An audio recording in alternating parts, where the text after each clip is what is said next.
Pranams to everybody.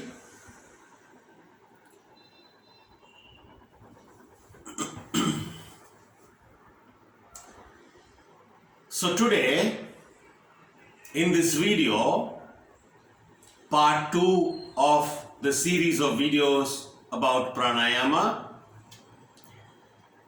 we are going to learn another pranayama. Again, you can call this basic, but one of the finest respiratory exercises that you can ever learn, right? It is called Kapalabhati. Kapalam means skull, bhati to shine, to polish. Of course, it does not really mean that. It means the effect of this pranayama is for the brain, the skull, the whole body, right? Kapalabhati. Now, this pranayama cleans the lungs thoroughly. I'll talk about that a little later. So, Kapalabhati. So, you remember in our previous video, we spoke about the basics of the fundamentals of pranayama. Before you begin to learn pranayama, there are a couple of things you should understand. You should really understand. One is posture. Stiram Sukham Asanam. Patanjali Maharshi. So that posture which is stable, at the same time comfortable, is an asanam. We learned that. We also learned in the previous video what is right breathing and therefore what is wrong breathing. Now, what is right breathing? If you remember, breathe in, expansion, breathe out, contraction. This is the right way of breathing. What is wrong breathing? The opposite. When you breathe in, stomach going in, and when you breathe out, abdomen coming out, is wrong breathing. We learned that in the previous video. So today we are going to begin Kapalabhati. There are many ways to do Kapalabhati, but we are going to look into the first, the basic Kapalabhati practice, right? The fundamental. So we are going to look into one practice of Kapalabhati. So first of all, we take the right comfortable posture, Ardha Padmasana or Padmasana, whichever suits you, right? Whichever suits you. Or those people who are not able to sit in one of these postures because of health reasons or because of stiff limbs and what have you, you can even sit on the chair, a straight backed chair. Don't lean, preferably don't lean, but sit on a straight backed chair. Straight, back should be straight, naturally erect. Your feet on the floor flat, knees slightly apart, and place your hands turned down on your thighs. You can use that posture also in case you're not able to sit in these meditative asanas. Okay? So, we have taken the posture, I have adjusted the body, made the posture more and more comfortable, steady, and once I am ready, we'll have to begin the pranayama practice, Kapalabhati. Now, you'll have to understand that in Kapalabhati, we are going to forcefully exhale with a jerk and immediately followed by a relaxed inhalation. So Kapalabhati, in simple terms, is forceful exhalation followed by relaxed inhalation. Forceful exhalation, relaxed inhalation. This goes on repeating, right? I'll show this for you first. Watch me and especially watch my abdomen, right? I'm going to place my hand on the abdomen so that you can see clearly. So remember, forceful exhalation, relaxed inhalation. Now, as we told you in the previous video, for all pranayama practices, it's ideal we close our eyes so that the focus can be on the breath. Now, this is how Kapalabhati is done. Watch carefully.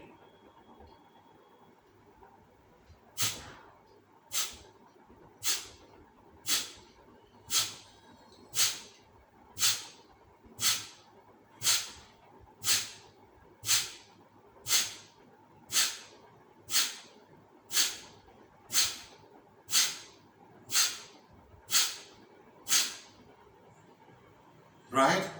Forceful exhalation, the abdomen is pulled in, and relaxed inhalation, the abdomen comes back to normal. And it is repeated. This is Kapalabhati.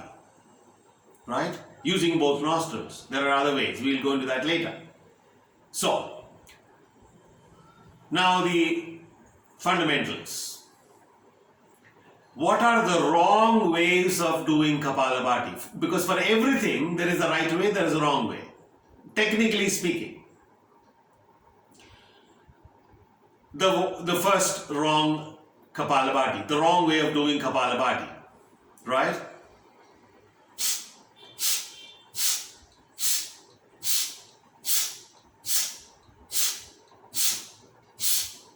Did you see? Twitching of your facial muscles. No. The face should remain relaxed, calm. When somebody watches you, they should understand that you're not doing anything. Right? Face relaxed, no twitching, and so on. That's one.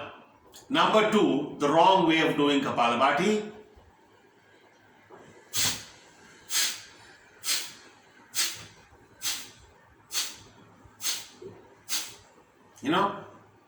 Shaking the body. You don't have to. This is the wrong way of doing.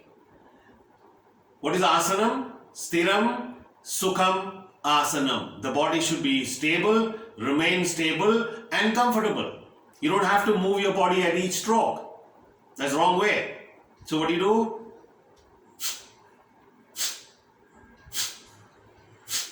There will be a slight vibration in the body because of the forceful exhalation. That's perfectly alright, but don't have to move your body. Right? Third one, it is not that you take in one breath, long breath, and exhale that breath in strokes and finish off. Like this.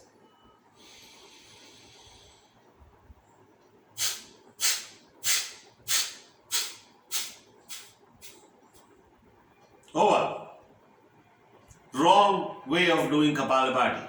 It's not you take in one breath and exhale that out in strokes. No, it is forceful exhalation followed by relaxed inhalation. Forceful exhalation, relaxed inhalation. Forceful exhalation, relaxed inhalation. It goes on. Right? And the fourth one is, when you do Kapalabhati, the sound comes from the nostrils, not from the throat. Never do that. Don't strain the throat. Right? The sound is a nostril sound. So, when you don't do any of these wrong ways, then what you do is the right one. So, Kapalabhati. Now, a beginner, how many times he or she has to do? Beginners, it would be ideal if you don't increase the speed of the stroke. Approximately 1 stroke per second, like this.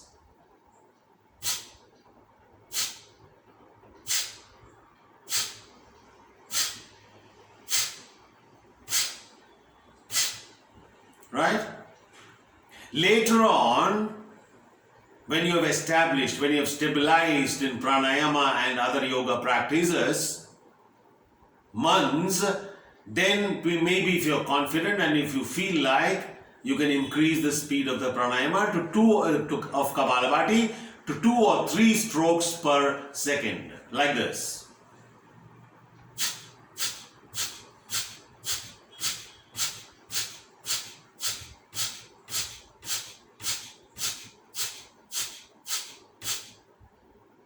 But this is not now, later on. Okay?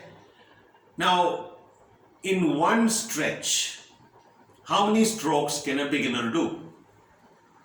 I would say about 20 to 25 strokes maximum. Right? 25 strokes at one stretch. At the speed of 1 stroke per second. Don't increase the speed, right? Go slowly. And after you finish, and what that we call one round. One round of Kapalabhati, 25 strokes at the speed of 1 stroke per second. After you finish the first round, relax for a while. Let the breath become normal, and then do the Kapalabhati for the second time.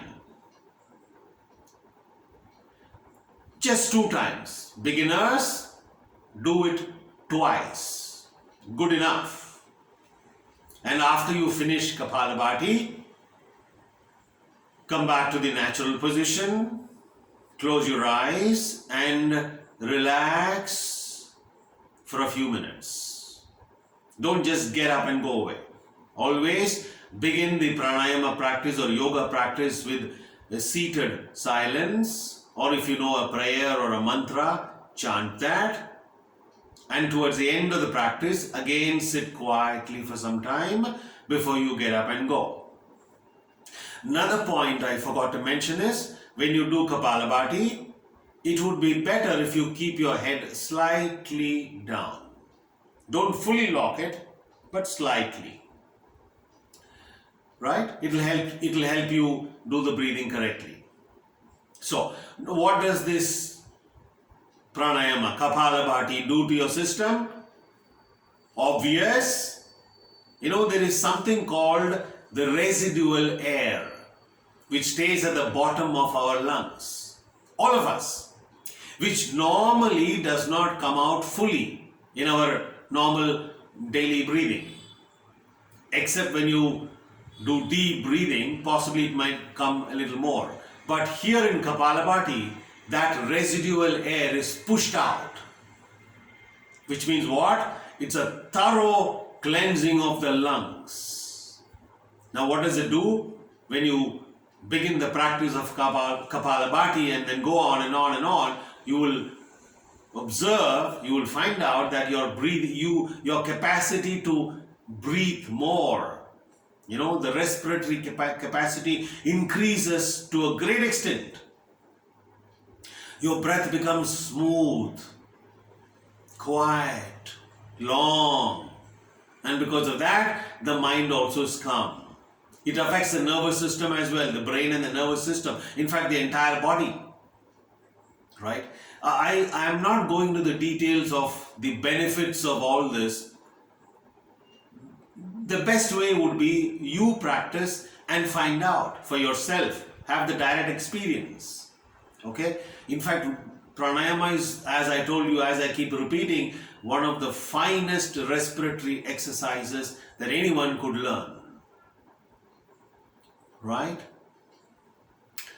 So, especially during these times, corona-infected world, all over the world, we know all that.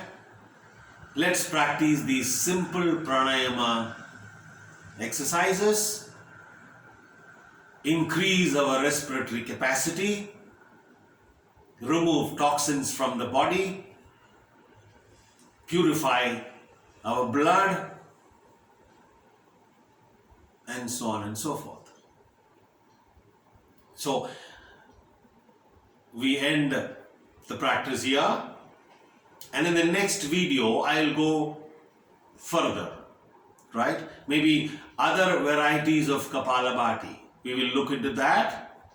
And other videos, we will go into other pranayamas. Pranayama is a very vast subject.